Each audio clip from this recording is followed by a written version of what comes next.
di komputer ya. Udah, Pak. Oke. Oke. Sip. Share. Oke, ini nampak nggak layarnya saya? Pak. Nampak? Nampak, Pak. Pak. Kelihatan, Pak.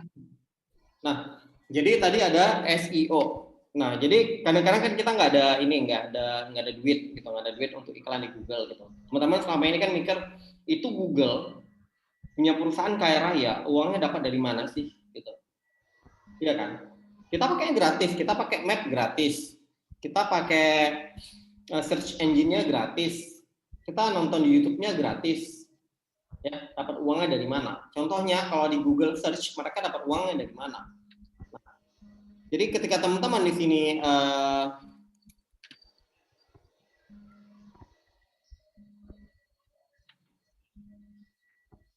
cari, nah kalau teman-teman nanti dapat ginilah tadi ya khusus komputer gitu ya. Nah di sini kan teman-teman bisa lihat nih dari purwadika.com, nampak ya? Ini ada iklan gitu, ada kata-kata iklan di atasnya. Oke, nah itu Purwadika ngebayar Google untuk tolong dong untuk keyword kursus komputer naikkan di peringkat pertama. Nah, jadi nanti ada kalkulasinya. Jadi di Google bakal nanya ini mau berapa lama. Terus nanti akan disandingkan dengan orang yang pesan dengan keyword yang sama. Tergantung siapa yang bayarnya mahal, ya. Tergantung siapa berapa luas wilayah yang dia pilih. Jadi kalau misalnya kan ada kita pilihnya kita sekarang lokasinya di Kota Medan. Ya, kalau dia nggak mau di Kota Medan karena budgetnya kurang, dia pengennya di wilayah DKI Jakarta aja atau di wilayah Kota Bandung. Jadi itu budgetnya lebih sedikit, teman-teman. Nah, ini tergantung siapa yang bayar mahal. Nah, ini mereka bayar mahal ke Google, teman-teman. Nah, Google hidupnya dari iklan, dari ini. Nah, teman-teman punya YouTube, bikin akses YouTube dan lain, teman-teman punya followers banyak, ya, punya subscriber, punya viewer banyak di konten YouTube-nya, itu artinya apa? Orang pengen mengiklan di YouTube, mereka bayar dulu YouTube-nya, ya. Jadi orang bayar dulu ke YouTube-nya, ke Google-nya, kemudian Google akan mendistribusikan iklan itu. Cocoknya ini di channel yang mana? Kalau dia lagi jualan bumbu masak, berarti cocoknya di konten yang berbau dapur, teman-teman. Ya, konten memasak. Jadi itu cocok. Jadi kalau misalnya kita mau jualnya Ajinomoto misalnya nggak cocok kalau dipasangnya di video gaming, ya, di video anak-anak main game itu nggak cocok. Nah, jadi itu algoritma Google akan cari tahu sendiri mana yang cocoknya. Nah, itu SEO. Nah, SEO ini dia punya pakarnya, teman-teman. Ini nggak sembarangan orang bisa. Dan mereka jualannya per keyword. Jadi kalau teman-teman nggak ketemu sama anak IT itu nggak semuanya paham SEO tadi, nggak semua gitu. Karena ini bidang khusus di digital marketing, subnya itu adalah SEO. Nah, artinya mereka mempelajari secara gratis bagaimana menguasai Google di halaman 1. Karena secara manusiawi kita ketika ketik satu judul, kita paling mau ngelihat halaman pertama, mentok-mentok ke halaman kedua. Kita nggak akan mungkin nyari di keyword yang sama di halaman ketiga atau keempat. Artinya kalau website kita kalah, kita masih di halaman kelima, kemungkinannya yang nengok website kita masih kecil. Masih sedikit, teman-teman. Nah, jadi biar dia muncul di halaman pertama, makanya kita kuatin di SEO-nya, teman-teman. Nah, jadi keywordnya ini banyak ya. Jadi tadi kursus komputer dibayar oleh Purwadika gitu ya. Kalau kita misalnya kita pilihnya di Kota Medan, nah ini kan udah nambah jumlah kata-katanya, 1, 2, 3, 4 kata. Udah lebih spesifik. Ini keywordnya jauh lebih mudah untuk ngerjainnya daripada yang pertama gitu, teman-teman. Nah, kalau lihat di sini, nah ini ada Karisma Academy. Ini walaupun mereka bukan di Medan, mereka coba menguasai seluruh Indonesia dengan keyword yang mereka tanamkan. Sebenarnya mereka udah monopoli gitu ya. Padahal ini lokasinya nggak di Medan, teman-teman. Nah, kalau kita cek, ya, ini nggak di Medan gitu. Nah, Di sini Sanger Learning punya saya itu masih kalah karena dikacaukan oleh Karisma Academy. Jadi mereka ada bisa dibilang agak curang, main backlink ya. Ketika diklik backlink itu sebenarnya bukan yang benar gitu. Apa ya? Bukan yang benar gitu ya. Jadi di sini kita menangnya akhirnya kita menang di Google My Business akhirnya. Tetap muncul di halaman pertama. Karena kalau kita kalah di keywordnya, karena kita masih baru ya, kita masih 2 tahun gitu. Jadi kalau misalnya yang paling lama, makin lama sebuah website bertengger di Google, ya, domain authority-nya makin bagus, maka makin baguslah dampak dari pengunjungnya. Jadi kalau teman-teman baru bikin web setahun, terus webnya nggak dikelola bagus, pengunjungnya nggak salah, itu bukan webnya yang salah, tapi teman-teman yang salah. Karena nggak memanage webnya yang bagus. Kita punya website nggak pernah kita update misalnya. Oke, kita tetap akan kalah teman-teman. Kita tetap akan kalah gitu. Tapi kalau websitenya rajin kita update setiap hari, indexing ke Google-nya itu makin bagus. Ya, itu makin bagus teman-teman. Nah, akhirnya kita coba ganti misalnya keywordnya apa ya? Pemrograman di Kota Medan. Ini kan beda lagi. Tadi ada kursus komputer, kursus programming, pemrograman dan banyak, itu jadi beda. Nah, di sini yang muncul beda lagi kan, teman-teman akan lihat. Nah, ini muncul beda lagi gitu. Nah, di sini ada Hekatis yang muncul. Ini yang di Jakarta lumayan gede ya. Karisma ini tetap muncul terus gitu. Nah, nih, bahkan keyword yang sendirinya, yang ditanamkan sendirinya bisa mengalahkan iklan yang dibayar, teman-teman. Kalau teman-teman lihat. Kalah kan? Iklannya bisa kalah. Karena website yang di atas ini itu udah lama. Rumah coding, udah lama. Jadi mereka juga tanamkan SEO-nya. Jadi mereka akan bertengger secara permanen, ibaratnya. Mereka hanya kelola terus websitenya, terus update gitu ya. Update-nya juga punya ketentuan. Nanti kalau teman belajarnya lebih dalam, update-nya itu jumlah katanya pun kita ditentukan minimalnya berapa. Terus cara kita tanamkan keyword ada. Kita pakai tools-nya itu ada gitu. Jadi satu PR besar juga kalau kita misalnya pengen dalamin SEO ini. Jadi kalau teman-teman misalnya nggak paham, mending cari pakar SEO ya. Minta dulu mereka analisis bisnisnya yang mendekati punya teman-teman. Misalnya tadi si Syarla mau jualan kopi gitu. Bang, coba ini kan dong untuk aku mau jualan kopi di Kota Medan. Nah, oke. Coba analisis keyword dasarnya ini, coba analisis nanti keyword apa yang paling banyak diakses oleh pengunjung Google yang berkenaan dengan kopi yang ada di Kota Medan. Nah, jadi nanti mereka akan pakai misalnya Google keyword planner ya, kalau nggak salah. Oke, nah, jadi mereka nanti ada beberapa tools yang mereka bisa pakai. Nanti ada Google keyword planner. Jadi mereka akan mencari mana yang paling efektif, mana yang wah di Kota Medan orang-orang Medan. Cara orang Medan berpikir itu ini. Karena kan Google ini ketika kita ketik apapun, dia mencatat. Kita mengetik apapun di halaman kosong ini, dia akan mencatat. Oke. Jadi, dan dia mencatatnya juga berdasarkan wilayah, berdasarkan kepentingan. Jadi kalau kita jualannya kopi, jangan sampai yang muncul kita malah tanamkan keyword-keyword misalnya mochaccino atau misalnya cappuccino dan lain-lain yang udah racikan. Padahal kita jual adalah bubuknya. Gitu. Oke, paham ya? Kan kopi itu kan banyak, tadi ada robusta misalnya yang enak dan murah, keyword ini. Tapi belum tentu itu keyword yang benar ya. Ya, itu ada itu kalau kita bahas itu belajar ini 4 bulan, teman-teman. Kalau mau belajar SEO ini setidaknya 4 bulan, paling dikit itu belajarnya tiap hari. Ya. Nah, itu ada pakarnya, teman-teman ya. Nah, kemudian ada search engine marketing. Nah, ini contohnya tadi iklan. Ya. Tadi iklan. Iklan yang ada di Google. Teman-teman tadi ada iklan. Jadi teman-teman nggak mau ribet, nggak mau cari pakarnya, nggak mau cari orang yang ngerjain itu, nggak ada tim yang bisa ngerti SEO. Ya, nggak ada orang yang paham cara dongkrak website. Tapi kalian kaya raya ceritanya, kalian punya duit, bayar aja Google. Ya, taruh iklan, muncul di halaman pertama. Nanti Google akan bantu keyword yang cocok dengan kalian apa, kalian cocok, bayar berapa dolar. Ya, pakai dolar. Jadi kalian siapkan dulu kartu kreditnya atau PayPal. Jadi mereka nggak terima uang cash, teman-teman. Ya, karena pemesanannya lewat online semuanya. Oke. Nah, kemudian ada content marketing.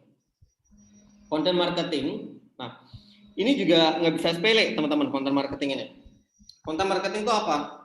Kita ngebikin sesuatu itu nggak bisa sembarangan. Nanti Bu Malinda akan coba jelasin mengenai content marketing deh nanti, ya.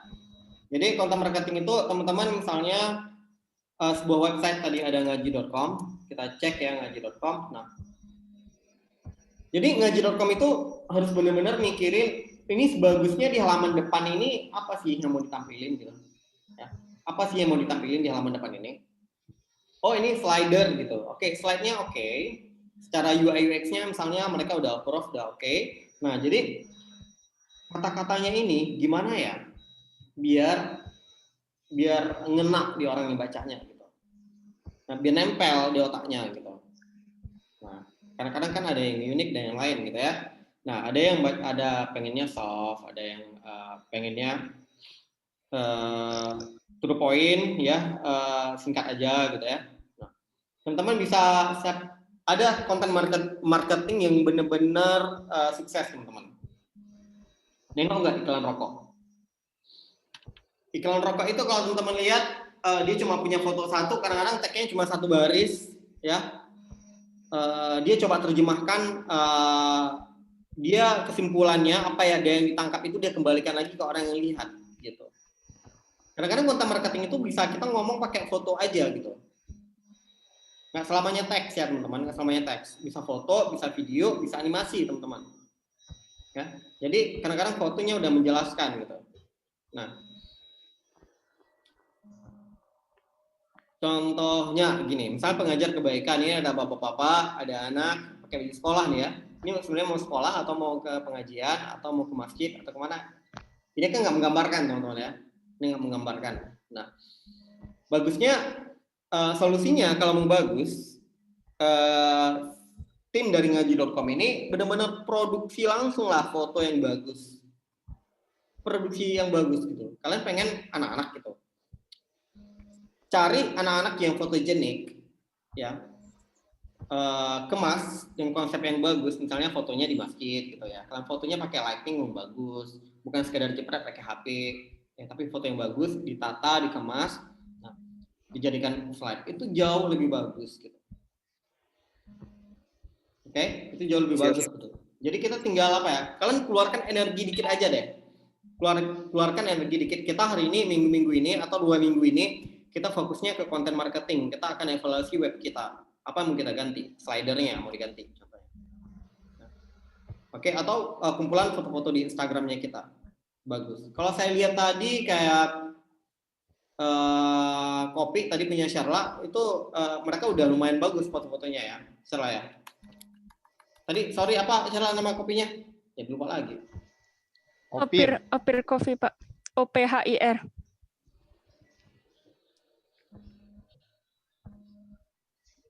Salah lagi buatnya. Benar nggak nih? Ini punya Sherla? Ya Pak. Ya Pak. Nah ini artinya kan udah mulai dikemas fotonya. Nah Sherla udah mulai kemas dengan foto produk teman-teman. Nah jadi foto produk itu punya lagi gitu. Jadi teman-teman sekarang gampang ya untuk belajar kayak gini tuh gampang banget. Jadi di Instagram itu banyak tutorial untuk cara bikin foto produk yang bagus. Sekarang kita punya tools yang sangat banyak untuk dapatkan hasil konten kita yang bagus, teman-teman. Dulu bikin logo, teman-teman harus bisa dulu Photoshop atau Adobe Illustrator atau CorelDRAW untuk bikin logo, gitu ya. Kalau sekarang kan nggak mesti gitu. Kalau bisa, artinya itu jadi kelebihan. Artinya logo teman-teman lebih dinamis. Sekarang tinggal maunya kayak mana, ketik-ketik aja udah jadi logonya. Ya, nanti kita coba. Oke, nah balik lagi ke konten marketing, teman-teman. Nah, hal-hal begini juga harus dirumuskan. Nah, jadi bukan seenak-enak kita aja gitu ya. Jadi kita harus memperhatikan misalnya kita calon klien kita ini siapa gitu. Kalau klien kita itu adalah anak muda, maka bahasa yang kita pilih adalah bahasanya anak muda. Kalau target kita ini bapak-bapak ya, atau misalnya orang yang serius gitu ya, berarti kita menulisnya dengan EYD yang benar dan baik gitu. Tapi tadi bukannya jelek EYD-nya dan lain, enggak. Teman-teman harus perhatikan jangan alay juga teman-teman ya. Jadi kalau misalnya kapan huruf kapital itu harus tepat, kapan titik koma harus tepat ya. Tinggal bahasanya aja disesuaikan. Ya, itu sulit teman-teman ya. Jadi itu tinggal lihat punya orang, kemudian berlatih, cari konten yang bagus. Jadi kadang-kadang mikirin 2 paragraf ini juga habis waktu 1 jam 2 jam untuk milih kata-kata yang benar-benar eye-catching, kata-kata yang menjual. Oke? Nah, konten marketing lagi termasuk dari pemilihan dari pertama tadi dari slide kalau di website, kemudian dari elemen-elemen apa aja akan disajikan di website. Ya, ini sebenarnya kalau kita ngomongin web itu sangat dekat dengan ilmunya UI dan UX. Itu ada keilmuannya lagi. Ada pakarnya lagi, tapi teman-teman bisa pelajarin tuh secara sekilas boleh gitu. Nah. Oke, teman-teman di sini kalau lihat ini kan misalnya terlalu banyak teks gitu. Nah, misalnya ini ada teksnya gitu panjang. Apakah yakin orang akan baca ini dari awal sampai akhir? Apakah ini efektif? Ya, orang sekarang kan sifatnya itu manja, teman-teman. Manja sekali. Sekarang pengguna device itu manja, teman-teman. Dulu saya cerita. Jadi kalau teman-teman pengen dapatkan informasi, teman-teman harus keluar rumah. Keluar rumah, bawa uang, beli koran, baru dapat informasi. Oke. Generasi kedua datang, teman-teman hadir adanya website.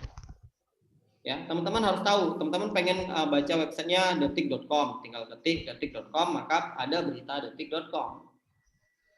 Artinya kita buka browser, kita buka komputer kita atau laptop kita hubungkan dengan internet, baru kita dapatkan berita. Oke. Sekarang, kadang-kadang kita nggak mau lagi ada browser dan ada aplikasi yang lengket di HP. Makin banyak aplikasi di HP kita, makin puyeng kita mikirnya.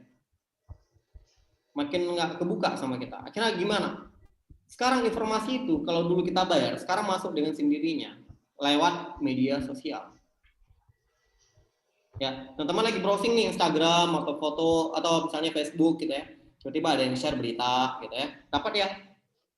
Padahal awalnya kita nggak memprediksi kita dapat info itu. Ini ada lowongan kerja loh. Oh, ini ada makanan enak diulas sama teman-teman bagus gitu. Nah, informasi sekarang masuknya manja. Kita tinggal buka Facebook atau Instagram atau Twitter, informasi apapun masuk, mulai dari yang senang sampai yang bikin kita kesel. Itu ada. Segitunya. Nah, jadi untuk kasus ngaji.com ini boleh dievaluasi nanti websitenya. Apakah di sini kita butuh animasi atau video? Apa yang dikejar di sini? Contohnya misalnya kita pengen target audience. Ini siapa sih audiensnya? Orang tua ya? Orang tua, Pak. Orang tua ya? Karena kan anak-anak kayaknya nggak mungkin ya. Nah, kadang-kadang orang tua pengen sekali klik aja, pengen tahu gimana sih ini semuanya gitu. Sepanjang ini kita bisa gambarkan misalnya pakai ilustrasi, ya nggak? Pakai ilustrasi. Orang lebih mudah ngebaca ilustrasi daripada harus ngebaca teks sampai 3 paragraf. Nah, mereka nggak butuh informasi ini. Mereka nggak butuh informasi ini. Nah, jadi kita bisa ngasih tahu pakai pertama opsinya ilustrasi, animasi atau video yang kita kemas dengan bagus. Nah, itu di halaman depan ini. Nah, sebenarnya orang pengennya halaman depan itu langsung pengen dapat informasinya apa gitu teman-teman ya. Untuk sebuah website itu pengen dapat informasinya apa sih? Nah, ini nggak perlu lagi halaman ini namanya halaman root. Ya, halaman root ini saya pikir ini nggak perlu teman-teman. Itu langsung aja, langsung ke sini maksudnya. Halaman root ya halaman indeks ini aja langsung di sini. pastikan nanti dapat informasinya. Contohnya, yang paling penting apa? Siapa aja sih yang udah pakai ini, testimoninya kayak mana? Orang sekarang kalau beli produk itu lebih butuh testimoninya dulu gitu, sebelum cara-cara yang lainnya. Contohnya, saya mau belanja di Bukalapak gitu ya, saya mau belanja di Bukalapak. Nah,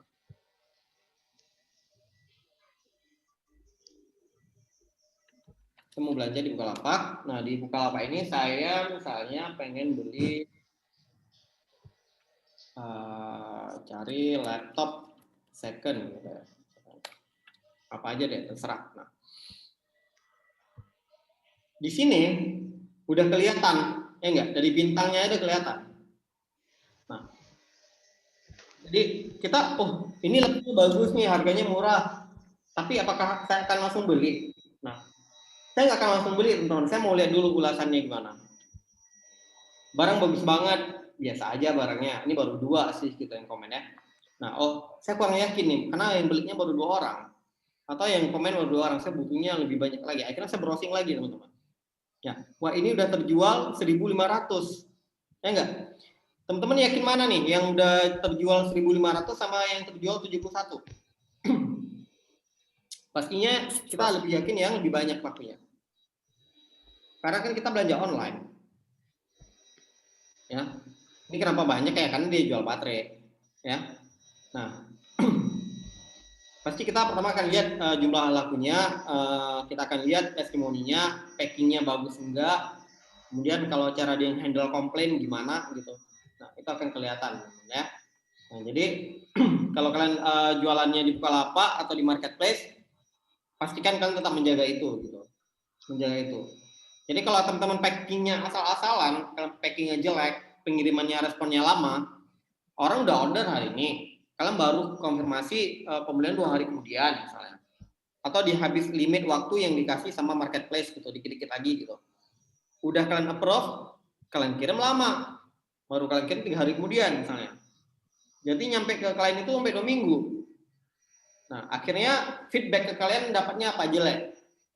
Ya responnya lama nih, kalau di chat nggak dibalas nih. Nah, akan jawabnya ke sana, teman-teman ya. Jadi di ngaji.com ini bagusnya tampilkan dulu semacam portofolionya kalian. Yang pakai gimana, orang puas nggak pakainya dan lain. Model pembelajaran gimana, apalagi ini kan saya belum tahu nih model pembelajaran gimana, belum saya pelajari gitu. Ini by website ya belajar berarti ya? Atau nanti bakal dua versi, Pak. Hah? 2 versi, Pak. Ada offline, ada online, Pak. Oh, ada offline, ada online ya. Nah, di sini saya belum dapat nih informasinya. Nah, sebenarnya itu dulu yang dijual. Kalau mau packaging itu dulu dijual. Kalian kemas ulang konten marketingnya itu. Jadi informasinya ini bagus websitenya. Oke, kalian bisa pilih offline dan online. Gimana cara kalian mendapatkan online? Ini begini. Ya, siapa aja pengajarnya ini nih. Nah, nanti gimana? Nanti jelas dulu di bagian ininya, di bagian halaman depannya. Karena kan di sini kan lebih ke overview-nya perusahaan, bahwa kita perusahaannya ini tentang kami gini, tapi kalian itu nggak butuh ngaji.com itu apa di sini untuk di awal. Kalau mereka pengen tahu, mereka tinggal masuk ke tentang kami yang di dalam. Mereka butuh kontennya, ini webnya apa, ini website apa, belajaran kayak mana. Karena orang nggak butuh waktu banyak untuk mempelajari ini. Mereka pengennya, ini apa barangnya, cocok nggak sama kami. Kalau nggak cocok, kami nggak mau pelajarin. Kalau cocok, kami pelajari. Nah, lebih ke situ gitu, itu dikemas.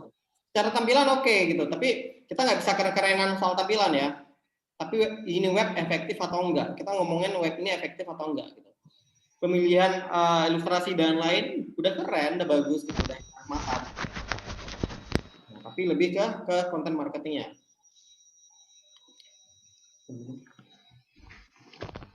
Kemudian ada sosial media marketing, teman-teman. Ada sosial media marketing. Teman-teman udah paham ya? Berarti teman-teman bisa ngandalin media sosial teman-teman apa aja gitu. Jadi bukan sekedar posting juga, teman-teman punya Instagram nih, ya. Teman-teman punya Instagram, terus di Instagram itu langsung post. Ini ada foto nih, baru foto pakai HP, langsung post. Enggak kayak gitu caranya teman-teman. Jadi kita harus sorting dulu di Instagram itu apa yang mau diposting, yang cocok. Contohnya misalnya kita mau posting produk tadi, foto produk. Nah, foto produk itu dikemas dulu yang bagus. Dimensinya itu harus sama gitu. Jangan satu dimensinya panjang-panjang, satu lagi persegi. Kita campur-campur, layout halaman depan aja udah nggak bagus. Nah, kemudian udah jadi fotonya bagus, buatlah caption yang bagus. Caption yang menarik. Oke, kemudian kalau captionnya pakai hashtag yang benar. Oke. Nah, apalagi yang kita butuh bukan sekedar posting udah jadi, enggak gitu. Kita juga kalau teman-teman pengen tahu, pengen mengukur kinerjanya Instagramnya teman-teman, mulai sekarang teman-teman jangan pakai lagi Instagram biasa, pakai Instagram bisnis teman-teman. Ya, jadi pakai Instagram bisnis. Nah, jadi di Instagram bisnis itu misalnya, saya ganti dulu Instagram saya tunjukin.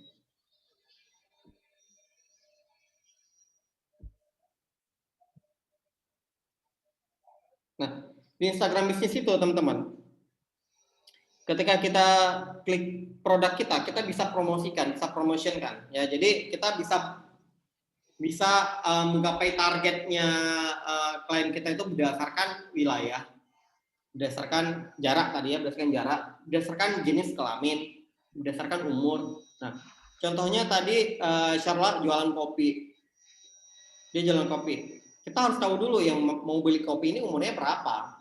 Apakah anak SMA, apakah anak SMP. Nah, kemungkinan yang akan beli kopi ini, misalnya anak yang udah kuliah hingga bapak-bapak, pecinta kopi. Nggak biasanya anak kuliah itu udah mulai suka kopi. Nah, tapi kalau anak SMA itu nongkrong, bukan ngopi, bukan kopinya yang dicari gitu. Kalau level anak SMA. Nah, jadi kita harus tahu dulu, karena udah tahu nih umurnya baru berapa? Berapa sih yang baru kuliah? 18 tahun ya? Anggapan kita 18 tahun. Kita pengen batasin umurnya 18 tahun, kemudian maksimal umurnya misalnya 50 tahun. Orang yang akan minum kopi ini 18 hingga 50 tahun. Balik lagi, cewek apa cowok? Perempuan atau laki-laki? Kemungkinan yang akan banyak minum kopi adalah laki-laki.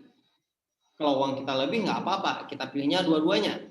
Uang kita dikit, ya udah kita pilih yang laki-laki. Oke, berarti umurnya 18 tahun hingga 50 tahun laki-laki. Oke, sekarang lokasi kita di mana? Di Kota Medan, di Jalan Dr. Mansur.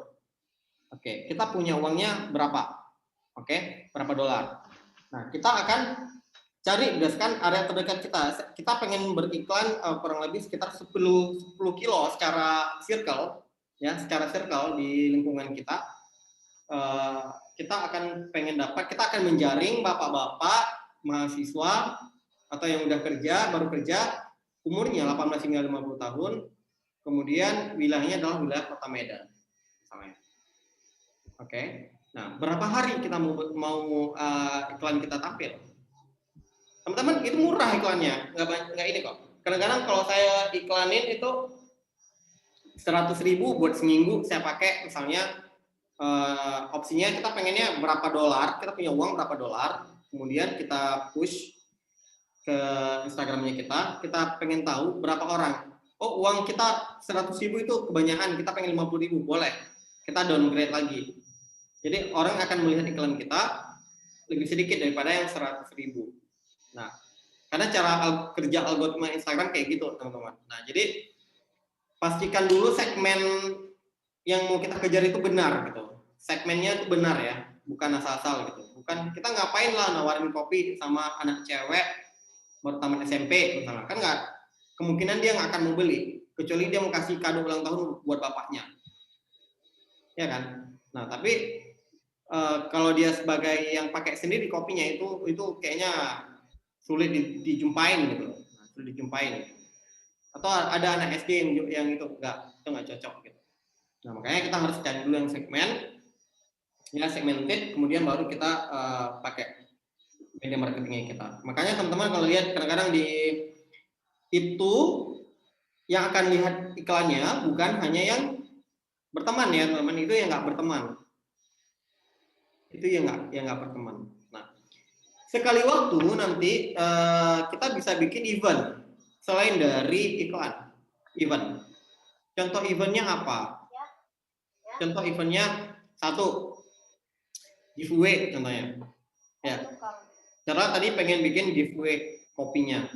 Jadi kalau yang mau dapatkan kopi, kita lagi giveaway untuk 5 orang misalnya, mereka wajib mention 3 orang dan wajib follow IG-nya kita. Oke.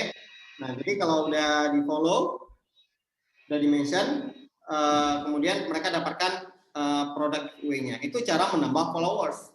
Jadi kita jangan stagnan, followers kita baru buat Instagram itu 15, paling naik 5 orang. Itu pun teman-teman yang udah kita todong, kita paksa follow dong. Nah, kita bikin event ya.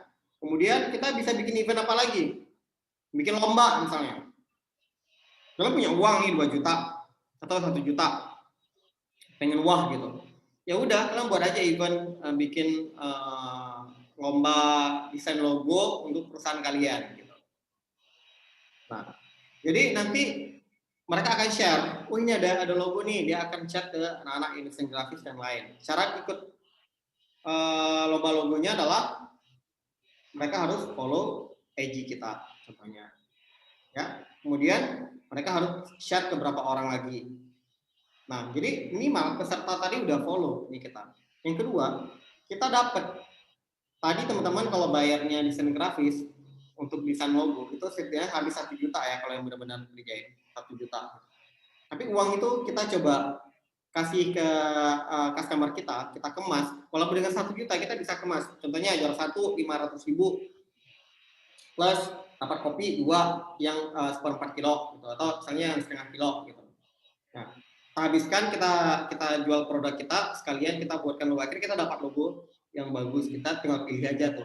Ada misalnya ada masuk 30 logo, kita tinggal pilih 1 logo, kemudian kalau logo itu belum tepat tinggal kita modifikasi gitu. Nah, bikin logo. Teman-teman tadi ngaji.com bikin event apa? Bikin event untuk lomba blog contohnya. Lomba blog. Nah, jadi yang mula soal dulu saya pernah bikin di Sang Learning itu lomba blog di Sang Learning yang mula soal kursus komputer yang ada di Kota Medan. Nah, kita bikin nih. Akhirnya teman-teman yang punya website, yang punya blog, yang domain authority-nya udah tinggi, oke, ikutan. Bahkan ikutan itu sampai Pulau Jawa waktu kami bikin. Nah, feedbacknya apa? Bisa ngenaikin rating dari websitenya kita. Gitu. Nah, mereka harus share, syaratnya mereka share lagi di media sosialnya mereka. Gitu.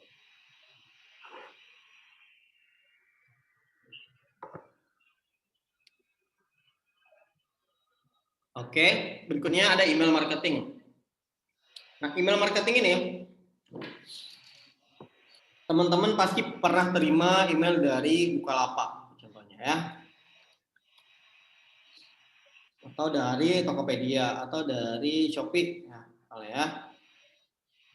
Saya melihat nih ada email marketing ya. Nah, ini juga makanya kalian butuhnya ATI tadi.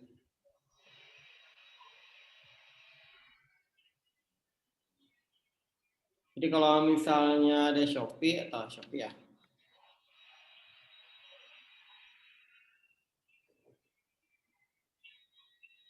Itu kan ada dia kayak tampilan kayak website ya.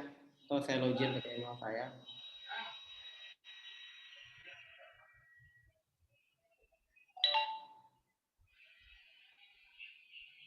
Nah, ini ada misalnya dari OLX gitu ya.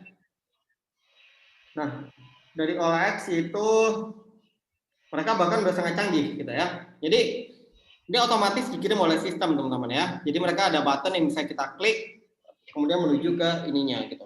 Nah, Kalau teman-teman, ini siapa yang belum unmute? Nah, contohnya gini, teman-teman, kalau nanti sekarang ada keilmuan, teman-teman, namanya data science, ya data science itu program studinya baru aja dibuka di USU untuk jurusan magisternya, ya di Fakultas Teknologi Informasi, teman-teman ya. Nah, itu ada namanya data science yang nanti kita akan bahas, soalnya contohnya mengenai email marketing. Ini hebat ya, ini hebat kalau teman-teman tahu. Contohnya teman-teman gini, teman-teman kan bisa akses nih websitenya USU nih.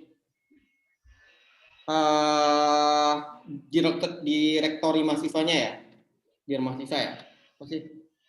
Nah ini ya, teman-teman kan bisa cari nih. Teman-teman bisa lihat di sini siapa sih ini nama mahasiswanya? Nama saya masih ada nggak ya? Nah, di sini kalau saya cari nama muslim aja itu ketemu ada 10 orang ya, muslimah ya, kok cewek semua yang keluar. Nah, jadi bahkan di sini kita bisa dapat informasi pertama dari NIM-nya. Dari NIM itu kita dapat informasi soal apa aja. Pertama fakultas dia angkatan berapa, ya enggak? Oke, dia fakultas apa, dia jurusan apa, dan dia angkatan keberapa, tahun berapa dia masuknya. Nah, data ini bisa diolah teman-teman. Dan di sini di direktur mahasiswa ini kita bisa dapatkan hal-hal lain seperti email dan seterusnya. Nah, jadi contohnya sekarang kita bisa melakukan sorting. Ada teknik namanya kalau di TI itu namanya crawling, ya teknik crawling. Karena kan kita bingung kan, dari mana orang tahu email kita? Padahal kita nggak pernah ngasih email ke dia. Dari mana orang tahu nomor HP kita? Padahal kita nggak pernah kasih tahu nomor HP kita sama dia. Pernah nggak dihubungin tuh lewat SMS? Kalau sekarang paling banyak itu kan pinjaman online gitu ya. Pinjaman online, ada SMS. Nah, kemudian nanti mungkin bisa jadi ada masuk lewat WhatsApp atau lewat email. Paling banyak SMS dan email. Nah, itu ada namanya teknik crawling. Nah, contohnya tadi misalnya saya punya kursus komputer. Saya pengen ngiklanin ke anak-anak yang kira-kira berminat di komputer. Jadi, saya tinggal nugasin programmer untuk crawling, coba crawling data di USU, ya, cari mahasiswa dari jurusan teknologi informasi atau teknik informatika. Oke, dia akan cari, oke, mengandalkan NIM doang nih, mengandalkan NIM doang, informasi NIM aja nih. Nah, dia akan cari tahu. Kemudian saya bilang lagi, cari tahu mahasiswa yang masuknya tahun 2000, ini tahun berapa nih? 2020, misalnya tahun 2016 sampai dengan 2020. Ada 4 angkatan. Saya pengennya ada 4 angkatan dari jurusan TI dan lain. Oke, akan dapat. Oke, ambil emailnya aja. Ambil emailnya aja. Oke, nah kemudian buatkan template email kayak gini. Oke, balaskan, kirimkan semuanya email itu ke mereka. Tapi kirimnya itu nggak bisa kirim grup, harus kirimnya salah satu, itu dikerjain secara programming, teman-teman. Secara teknik programming. Akhirnya ya, saya dapat terima dari OLX. Dia cuma mengirimkan to me. Oke, subjeknya doatur, tapi yang akan berganti secara programming itu adalah kepadanya aja.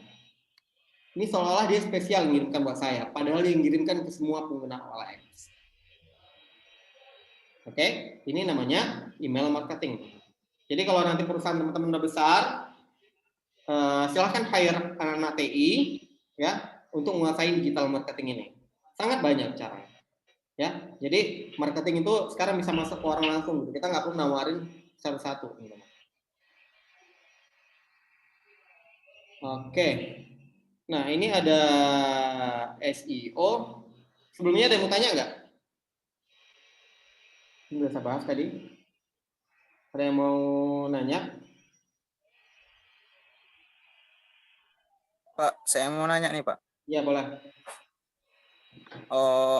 Jadi kan Pak kemarin ada ini juga Pak diskusi. Itu lebih efektif mana sih Pak? Oh, apa namanya? Iklan di Instagram Ads atau pakai influencer Pak? Tergantung ya. Kalau jawaban itu tergantung.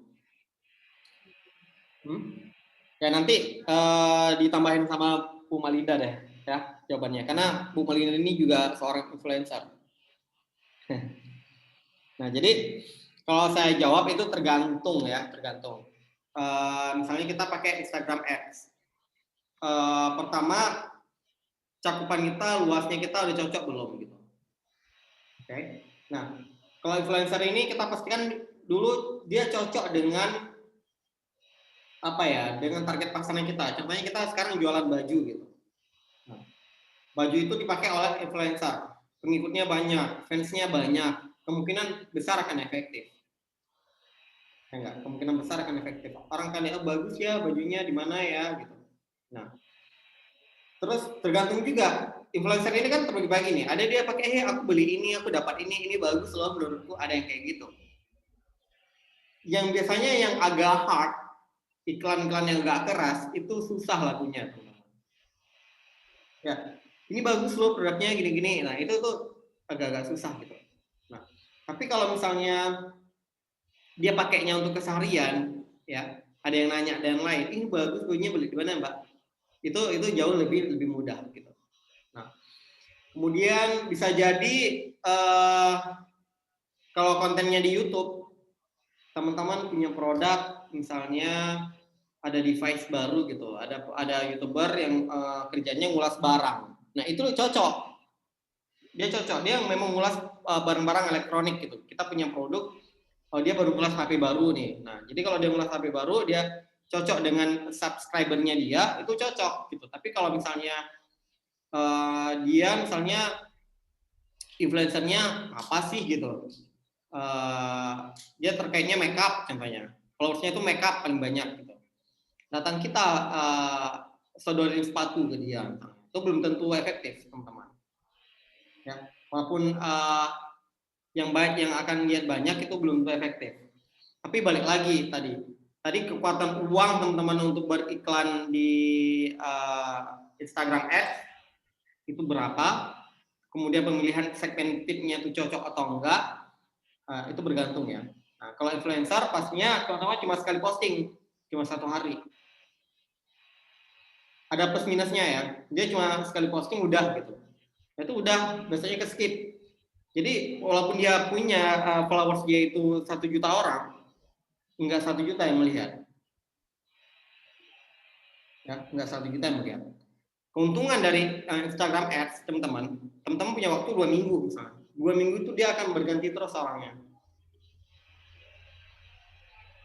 Oke, dia akan mencari orang-orang yang minatnya itu gitu, karena Instagram itu punya algoritma untuk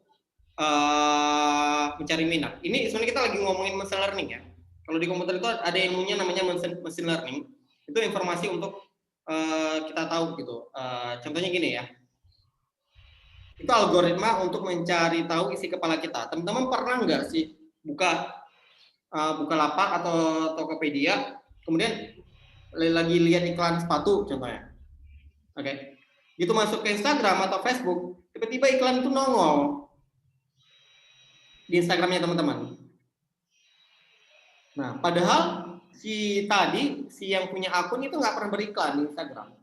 Itu siapa yang beriklan? Bukalapaknya, teman-teman, Bukalapaknya sendiri gitu. Itu cara Instagram mencari algoritmanya tadi gitu. Dia akan suggest iklan itu ke calon pemakai yang paling kemungkinan akan beli, karena dia baru buka. Dia nggak cocok sama itu, nanti mungkin besok atau nanti malam, karena kita udah skip, kita ngelewatin, nggak ngeklik lagi, dia akan sodorin yang mirip-mirip. Kalau nggak mau sepatu ini, yang sepatu ini aja bagus gitu. Tapi kalau lama-lama kita abaikan juga, itu baru hilang iklan itu. Nah, jadi nanti tergantung ya efektif atau enggaknya teman-teman ya. Kalau teman-teman ngejarnya per wilayah, misalnya pengen jualnya di Medan, jual makanan. Kalau mau pakai influencer boleh. Jual makanan berarti jangan pakai influencer yang ada di Jakarta, carinya di Kota Medan. Oke, nah nanti kemudian lihat lagi evaluasi, minta ke dia kan kita kan bisa lihat itu engage dari dia tuh berapa orang sih yang lihat Instagram dia, video dan lain efektif atau enggak gitu. Kemudian kita bandingkan dengan penjualan kita meningkat atau enggak. Kalau nggak meningkat, salah di iklan atau salah di produk. Banyak ya, harus evaluasi lagi ya. Nanti mungkin ditambahin deh sama Mama Linda ya. Ada lagi?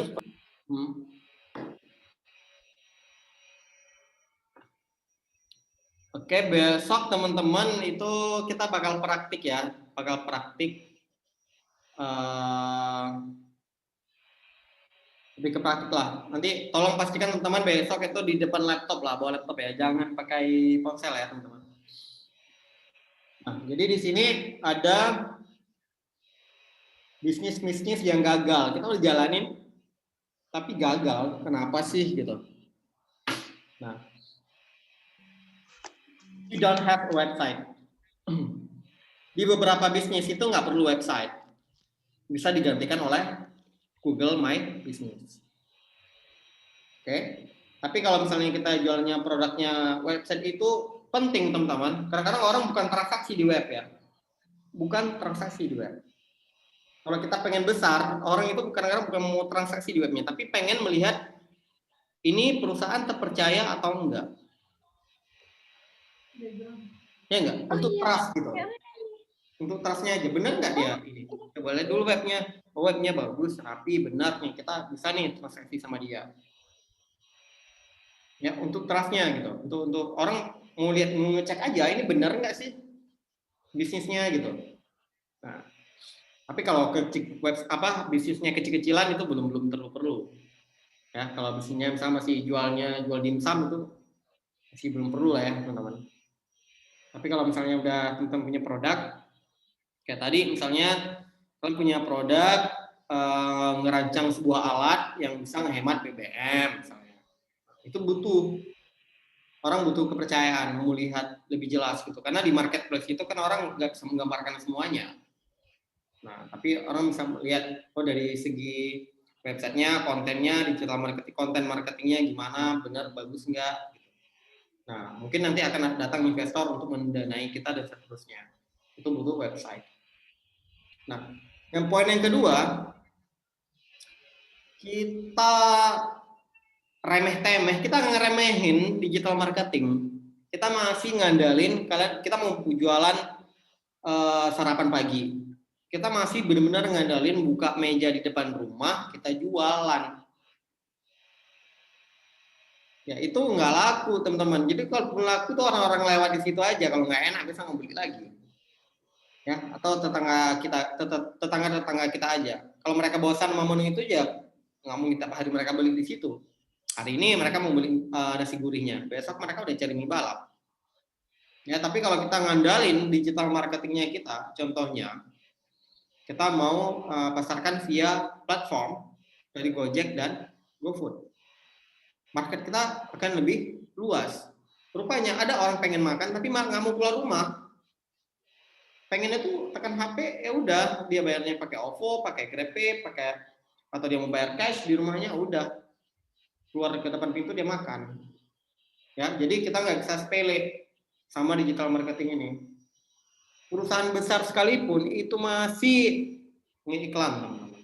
Masih ngiklan. Perusahaan terkenal Apple itu masih ngiklan.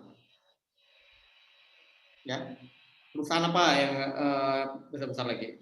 Rata-rata itu pasti beriklan. Lenovo punya produk bagus, mereka tetap akan beriklan. Karena mereka tahu, mereka udah terkenal. Kalau mereka pajang aja di tokonya, mungkin akan laku. Tapi mereka akan manfaatin influencer, mereka akan manfaatin iklan-iklan yang ada di media sosial dan website. Mereka akan kemas dalam bentuk video. Ya, mereka akan buat pembeliannya semudah mungkin, ada promonya dan seterusnya. Trik and tipsnya. Oke. Kemudian yang ketiganya, kita nggak bisa ngerjain itu semuanya sendiri, teman-teman. Kita punya pakarnya, punya orangnya masing-masing. Yang dilakukan oleh ngaji.com itu udah tepat. Satu orang yang mikir ide bisnisnya, yang lain mengerjakan teknisnya. Makanya di perusahaan itu kalau yang startup sekarang itu ada namanya CMO, Chief Marketing Officer, orang yang mikirin marketingnya. CTO, orang yang mikirin teknologinya. Ya, CEO, orang yang mikirin secara keseluruhannya, yang bertanggung jawab secara keseluruhannya. Punya bidang masing-masing. Kalau teman-teman nggak ada bakat di desain, yang usah maksa. Cari aja. Kalau ada uang, bayar orang. Ya. Kalau nggak mau pelit juga, uangnya udah ada, apalagi SCC nih kan, ngasih uang kan banyak nih. Jangan uangnya dipendam aja, diputar gitu. Dari awal kami bilang, kalau ada uang diputar. Silakan kalian mencoba. Ini adalah lab kalian. Makanya dibilang sama Pak Bukhari, ini lab. Labnya kalian untuk berwirausaha. Kalian melakukan percobaan. Gagal nggak ada masalah. Yang penting kalian nyoba. Kalau udah gagal, kalian evaluasi. Jangan nyoba-nyoba aja juga, tapi nggak ada evaluasi. Oke? Lebih ke itu ya, teman-teman. Nah, itu aja dari saya. Ini sebentar lagi masuk ke Bu Malinda. Besok seharian itu sama Bu Malinda. Nanti kalau ada yang kurang, saya tambahin. Oke? Nah, ini yang kurang-kurang hari ini bentar lagi di cover sama Bu Malinda sampai jam 6. Tapi besok seharian bakal lama sama Bu Malinda ya. Kemarin sama. Oke? Oke, Pak. Ya, langsung aja ya, Pak. Izin Pak Mami langsung aja ke Malinda.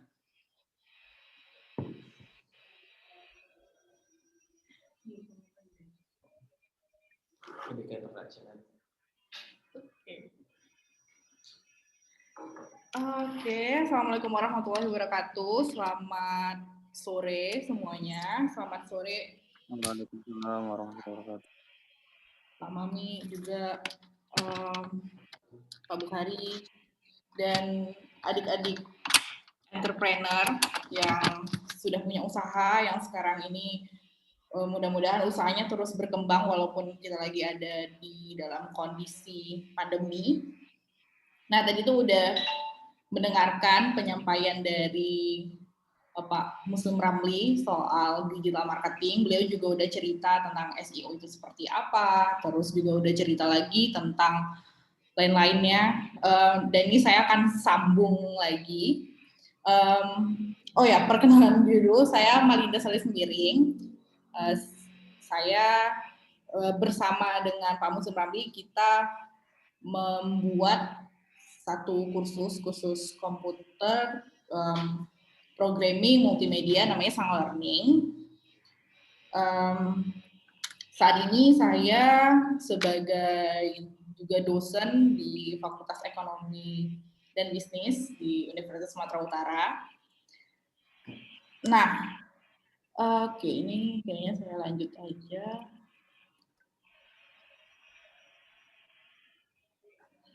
Nah, ini tadi bagian dari apa yang disampaikan Pak Muslim. Nah, oke. Nah, lanjut masuk ke saya. Kalau teman-teman, adik-adik ada pertanyaan, boleh langsung ditanyakan, boleh bertanya langsung atau melalui chat juga bisa. Nah, untuk tadi udah membahas tentang digital marketing itu apa, pembagiannya seperti apa. Nah, sekarang masuk ke how to start your digital marketing. Saya tadi udah dengar juga pemaparan beberapa di antara kalian yang udah punya website, udah punya media sosial. Sebenarnya tadi ada hal-hal yang mau saya koreksi. Cuma nanti kalau mau ada yang mau dikoreksi atau ada media sosialnya atau media untuk pemasarannya mau diaudit, ada yang mau dicek, itu bisa coba disampaikan. Oke, ini kita sekarang lanjut untuk how to start your digital marketing. Gimana caranya memulai digital marketing.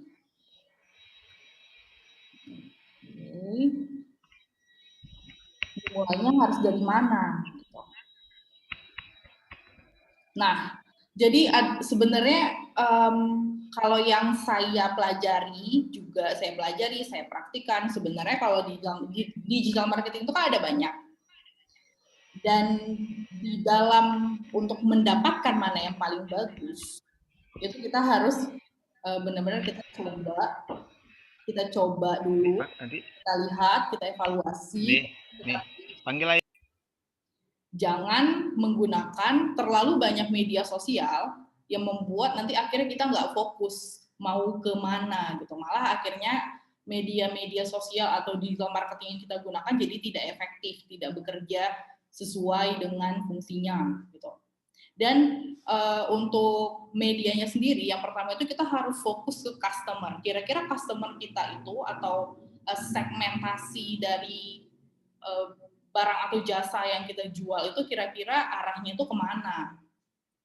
Tadi udah disampaikan misalnya contohnya kopi. Nah kopi itu penikmatnya itu siapa, umurnya berapa, dan kira-kira kalau menggunakan media untuk promosi itu kira-kira akan lebih banyak orangnya itu di mana? Karena banyak mungkin yang kalian udah coba.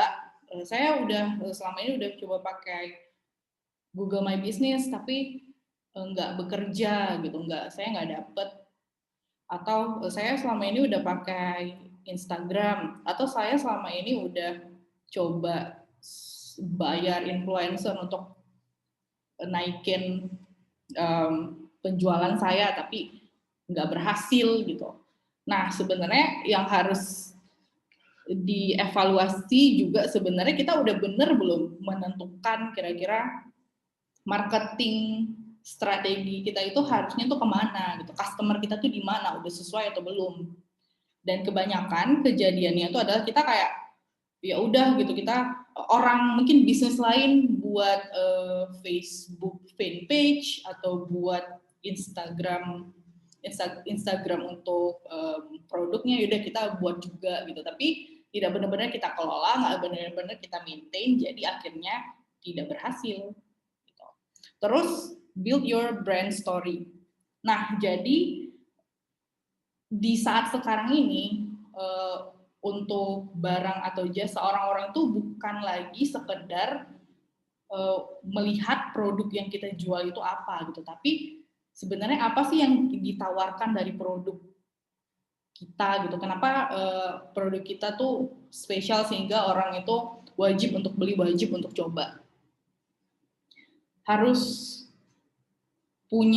Kita harus menciptakan the brand story dari produk yang kita punya. Contoh kasus misalkan kita di Sang Learning, di awal itu pertama kali kita bangun Sang Learning, peserta pertama kita itu adalah siswa istimewa yang punya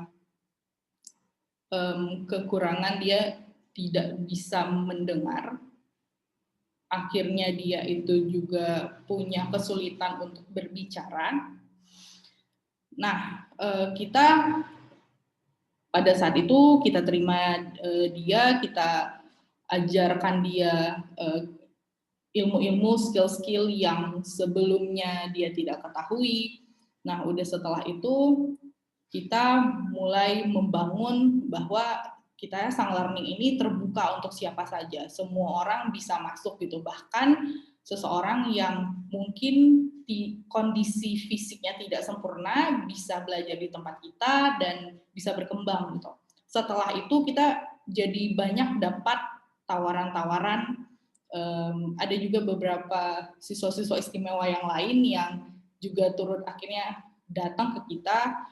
Terus juga kita kemarin sempat dapat kesempatan untuk mengisi kelas bagi pasien mantan pecandu narkoba di pusat rehabilitasi. Terus juga dari penguatan itu bahwa kita ngebangun Sang Learning yang kita punya, kursus yang kita punya itu memang benar-benar bisa uplifting skills to be professionals, karena itu salah satu tagline kita, bagi siapa aja. Nah, jadi kadang-kadang orang kalau udah kita menjelaskan Sang Learning itu, kita siswanya dari berbagai jenis bentuk orang bergabung. Jadi mereka mulai trust gitu. Kalau orang yang tidak sempurna aja belajar di kita bisa sukses, bagaimana konon lagi orang-orang yang punya fisik sempurna tentu punya kesempatan yang sama. Gitu. Itu contoh aja. Kemudian yang ketiga, utilize content marketing. Nah, coba create konten yang dia itu berkualitas gitu. Jangan cuma misalnya jualan makanan, cuma sekedar difoto, terus langsung masukin ke Instagram gitu. Tapi nggak ada nilainya, nggak ada value-nya, nggak ada yang membedakan dengan mungkin makanan-makanan lain yang dijual orang gitu. Kemudian get your business found using SEO. Seperti yang udah dijelasin tadi, SEO itu sangat-sangat bermanfaat karena SEO itu juga di awal saat ngebangun Sang Learning kita juga sempat menggunakan SEO dan memanfaatkan Google My Business sehingga sampai hari ini banyak orang yang selalu menghubungi untuk nanya kelas di kita dan mereka tuh dapat info dari Google. Itu dia.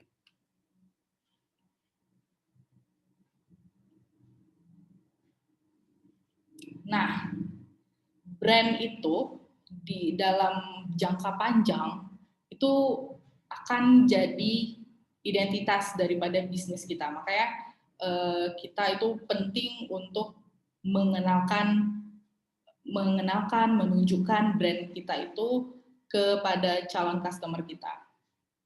Nah, karena sebenarnya gini, kita harus membedakan nih, misalnya digital marketing itu bukan sekedar gimana caranya supaya orang mau beli barang yang kita jual gitu. Enggak seperti itu cara kerjanya. Mungkin tadi juga ada sempat ada pertanyaan tentang mana lebih efektif kita beriklan di Instagram atau kita beriklan dengan influencer. Itu keduanya nggak akan efektif ketika kita tidak menjalankan digital marketing itu dari awal. Nggak bisa kalau kita cuma mengandalkan influencer aja atau mengandalkan Instagram marketing untuk kita nge-push penjualan gitu. Karena tujuannya bukan, kita harus tahu Instagram itu kan bekerja, dia ada algoritmanya sendiri, dan ini sebenarnya juga based on seminar yang saya ikuti yang mendatangkan orang-orang dari Facebook langsung kemarin sebelum pandemi agendanya. Nah, jadi mereka tuh juga bilang bahwa sebenarnya kalau beriklan di Instagram itu tidak disarankan ketika di awal, misalnya kita beriklan di Instagram, tapi akun Instagram kita itu tidak kita manage, tidak kita maintain dengan baik gitu. Jadi sebenarnya kita juga harus kita maintain dulu. Jadi ketika diiklankan, iklannya itu bisa sukses gitu. Soalnya ketika kita berikan di Instagram itu kan ada nilai yang kita masukkan gitu. Misalnya kita mau beriklannya 2 hari kita mau menjangkau sekian ribu orang, lalu kita bayar 100.000 gitu. Jadi kita mau 100.000 itu dengan jangkauan sekian ribu orang itu habis dalam waktu 5 hari. Nah, kalau dari awal Instagram kita aja tidak kita manage dengan baik, bisa jadi nanti pada saat udah mau 5 hari iklan kita, uang kita 100.000 itu nggak terpakai semua gitu. Nah, itu dia. Terus kalau untuk beriklan dengan influencer, perhatikan juga influencer itu kan dia influence, mempengaruhi. Mempengaruhi itu nggak berarti akan langsung tuh barang yang kita jual atau jasa yang kita jual tuh pasti langsung laku, langsung dibeli gitu. Karena fungsi influencer itu bisa kebanyakan atau rata-rata adalah lebih ke brand awareness, kesadaran orang-orang terhadap brand kita, lebih untuk ke brand awareness, kesadaran terhadap brand gitu. Jadi supaya orang-orang itu tahu, at least followers si influencer itu tahu, oh ternyata ada barang ini, penjualnya dari toko ini, gitu. Dia menjual barang ini. Mungkin dia nggak akan beli pada hari itu juga, cuma bisa aja dia tuh inget, oh barang A ini pernah dipromoin sama influencer ini gitu. Terus di saat dia butuh, barulah dia akan balik untuk mungkin mengunjungi laman kita atau langsung melakukan transaksi.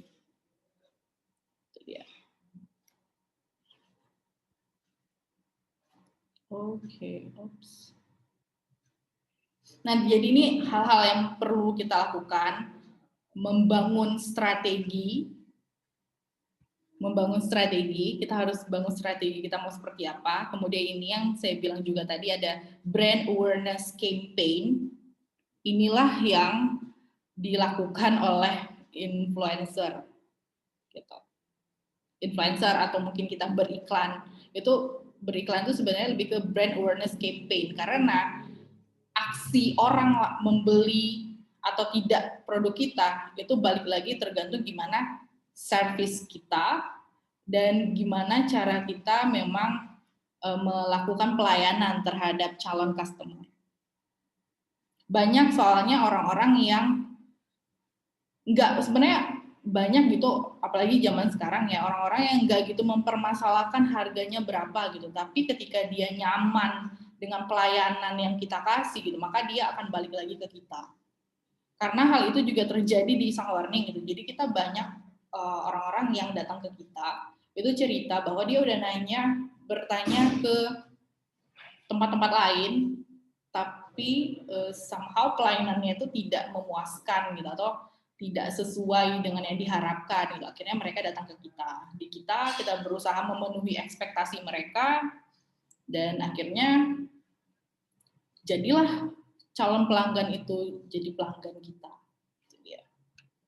Mungkin itu aja karena waktu saya juga nggak gitu banyak. Nih tinggal 5 menit lagi sampai jam 6.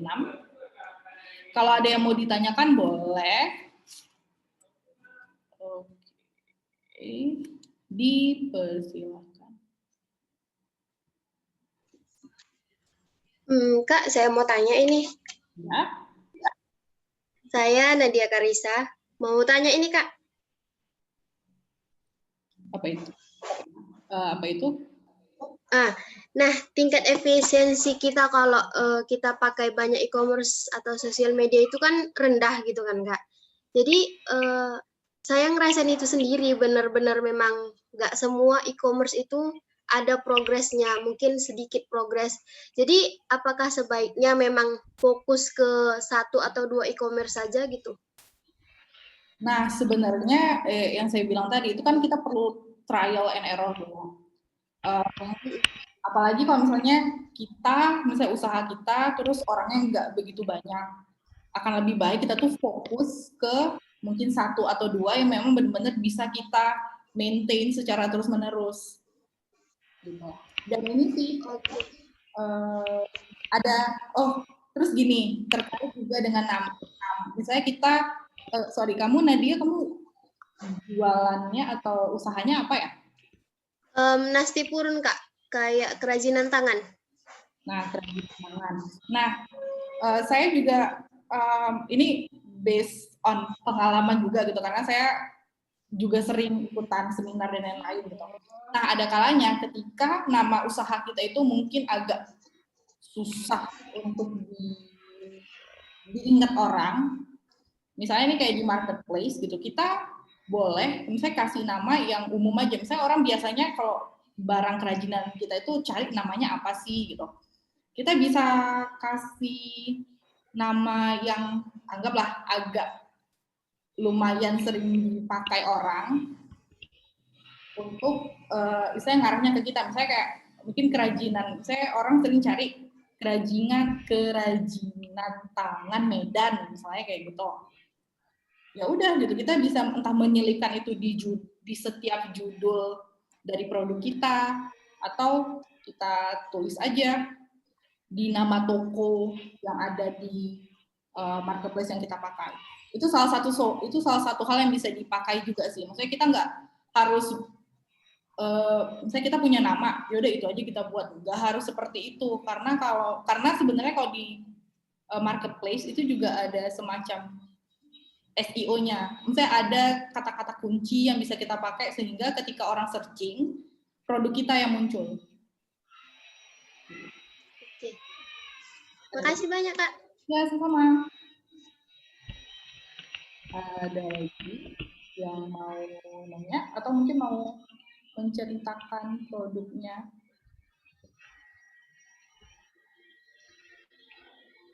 Nah, Ya, ayo silakan. terus ini juga salah satu yang penting. Google My Business itu dia bekerja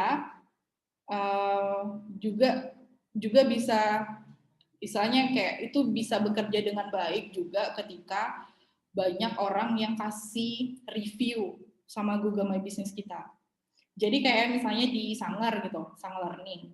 Sang Learning itu saya dan tim itu selalu minta misalnya orang-orang yang udah kursus di tempat kita untuk kasih review.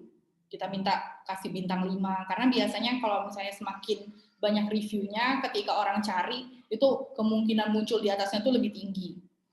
Terus Google My Business itu juga kita bisa pakai beberapa macam Google My Business. Jadi kayak misalnya di Sanger kita tuh ada 2 sebenarnya. 1 kursus komputer di Medan, 1 Sang Learning. Jadi ketika orang searching, nanti itu muncul tuh dua Google My Business yang padahal dua-duanya itu punya kita. Gitu. Jadi istilahnya orang mau klik yang manapun, ujung-ujungnya ke kita juga. Itu bisa dipakai sih. Tapi kalau untuk pengurusannya tuh ngurusnya satu-satu gitu. Misalnya hari ini kita ngurus 1 Google My Business, mungkin keesokan harinya kita urus lagi Google My Business untuk usaha kita, tapi mungkin namanya kita buat yang satu nama sebenarnya, yang satu nama pasaran. Jadi ketika orang mungkin searching muncul salah satu, tetap ke kita juga akhirnya si customer itu.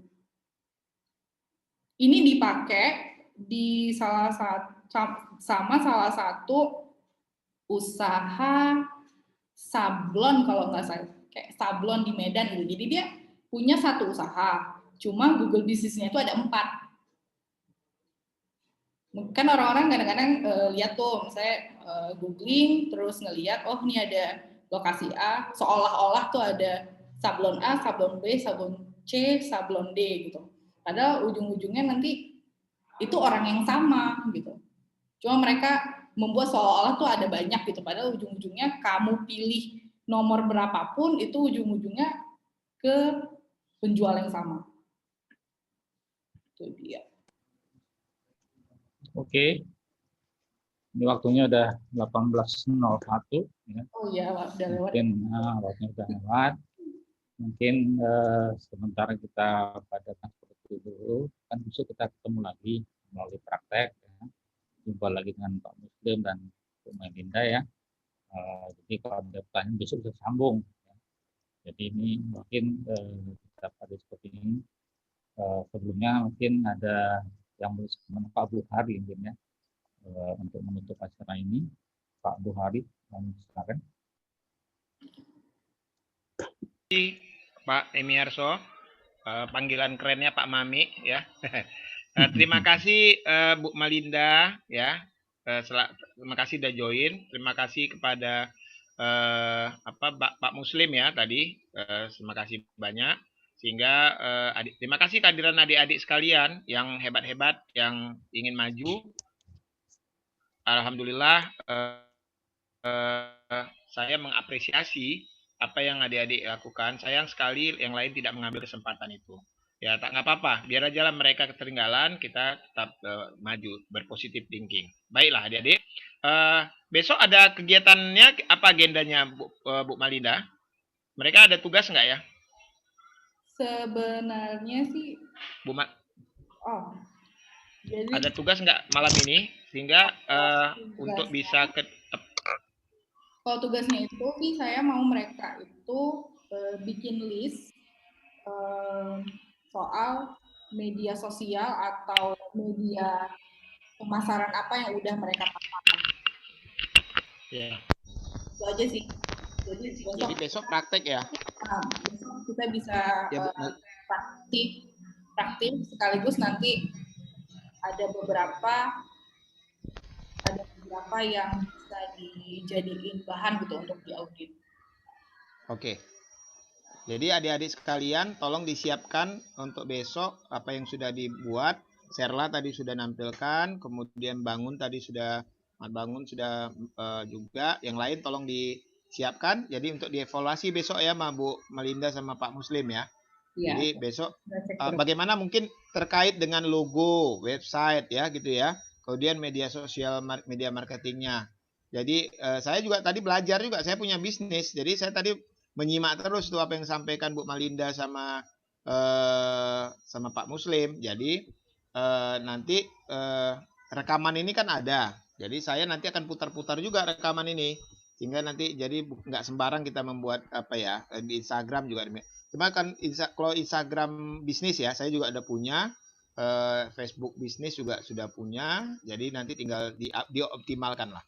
Baik adik-adik sekalian, terima kasih ya. Besok kita join lagi pada channel dan jam yang sama ya. Nanti ya mudah-mudahan ada progres nanti ke depannya kita terhadap kekaitan kita ini. Terima kasih ya adik-adik sekalian. Ya mudah-mudahan kalian jadi orang sukses. Nah, coba satu lagi ya adik-adik sekalian. Adik-adik tahu sekarang ada rancangan undang-undang cipta karya itu ya. Nah, itu adik-adik nggak usah lagi berpikir untuk cipta kerja. Saya juga belum baca kata-katanya. Itu tidak ada lagi pesangon, tidak ada lagi fasilitas kesehatan, kewajiban dari pengusaha untuk itu.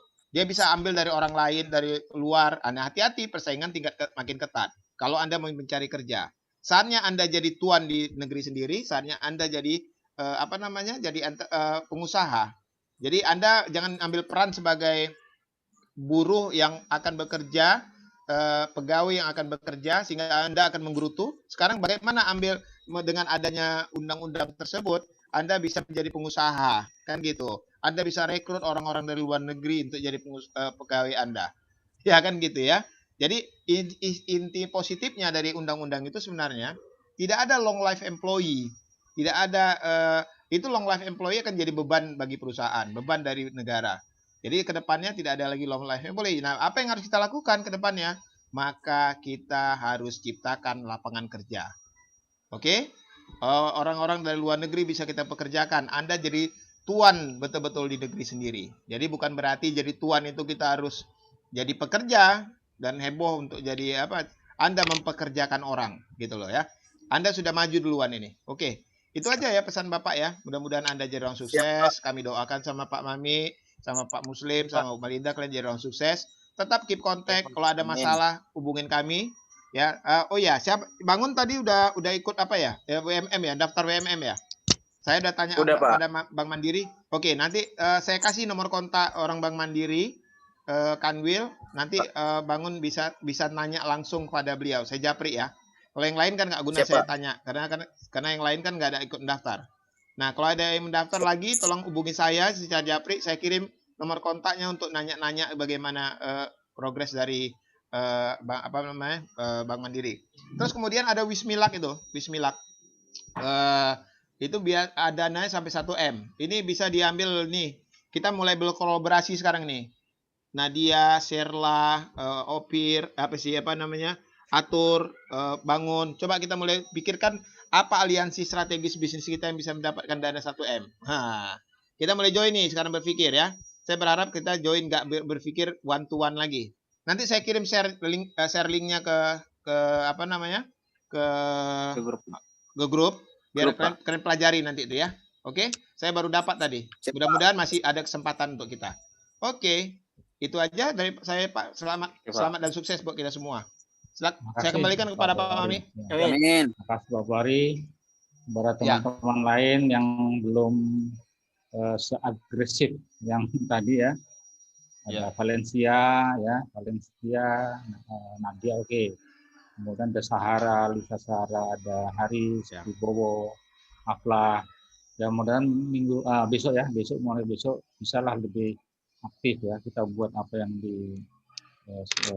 disarankan tadi ya, nggak usah sempurna dulu, nanti Bu Malinda kan bisa memberikan masukan, Pak Muslim bisa memberi masukan. Yang penting ada usaha kita dulu sehingga besok kita ada yang dibahas ya. Jangan terus melarikan diri, nggak hadir. Hari ini baru paling banyak 16 ya, udah berkurang 14 hari ini. Tadi sempat 16 orang ya. 16 orang termasuk kami berempat. Mudah-mudahan besok kita lebih lagi. Linknya akan saya kirim besok sekitar jam 1, jam 2 ya. Dia nggak pakai link ini lagi ya. Ini sudah kami buat, besok kami share kepada adik-adik semua ya. Oke. Terima kasih atas kehadirannya. Terima kasih Pak Muslim, Bu Malinda, Pak Buhari yang sudah memberikan semangat berapi-api tadi. Mudah-mudahan itu membekas buat diri kita semua demi masa depan kita sendiri. Ya, karena ke depan kita nggak tahu lagi bisnis yang ada seperti apa. Siap-siap kita dari sekarang ya. Oke, terima kasih. Saya sudahi dengan billahi taufiq wal hidayah. Assalamualaikum warahmatullahi wabarakatuh. Selamat sore dan selamat. Waalaikumsalam. Pak. Selamat. Terima kasih Pak. Terima kasih Pak. Bye. Ya. Terima Bye. kasih Pak. Ya, sama. Izin live ya Pak. Ya, live silakan.